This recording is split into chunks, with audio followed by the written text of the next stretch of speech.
ஒட்டுமொத்த தமிழ் மக்களே பதறி போயிருக்கின்றார்கள்.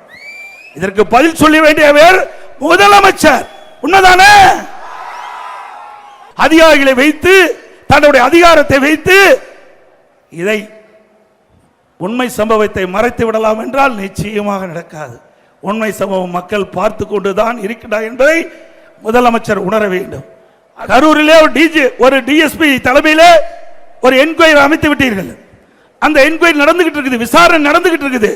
அப்படி இருக்கின்ற பொழுது ஒரு உயர் அதிகாரி ஏடிஜிபி சட்ட ஒழுங்கு பதவியில் இருக்கின்றவர் அவர் செய்தியாளரிடத்தில் இந்த அரசுக்கு நியாயப்படுத்தி பேசுகின்ற பொழுது, இந்த நடந்த சம்பவத்தை பற்றி பேசுகின்ற பொழுது, அதுக்கு கீழ் இருக்கின்ற அதிகாரி எப்படி நியாயமாக விசாரணை நடக்குமா? இதெல்லாம் ஒரு கண் துடைப்பு. நடந்த சம்பவத்தை மறைப்பதற்கு, நடந்த தவறை மறைப்பதற்கு இன்று அரசு எடுக்கின்ற நாடகம். திரு ஸ்டாலின் அவர்களே, இவ்வளவு பிரச்சனை ஏற்பட்ட பிறகும் இன்னும் நீங்க திருந்த பாட்டில்லை, திருந்ததாக இல்லை.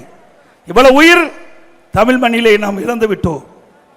இன்றைக்கு தமிழகத்தை தலைகுனிய விடமாட்டேன் என்று சொல்லிக் கொண்டிருக்கின்ற முதலமைச்சர் அவர்களே, இன்றைக்கு அந்த கூட்டத்திலே மயங்கி விழுந்து அந்த ஒரு பெண்மணியை தூக்கி கொண்டு செல்கிறார்கள். தலை சாய்ந்து செல்கின்றார்கள்.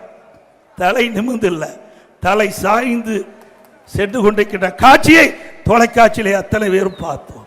அத்தனை பேரும் பதறி போயிருக்கின்றார்கள். ஒட்டுமொத்த தமிழ் மக்களே பதறி போயிருக்கின்றார்கள். இதற்கு பதில் சொல்ல வேண்டியவர் முதலமைச்சர். உண்மைதானே? ஆகவே இன்றைக்கு ஒரு நபர் கமிஷன் அமைக்கப்பட்டிருக்கின்றீர்கள்.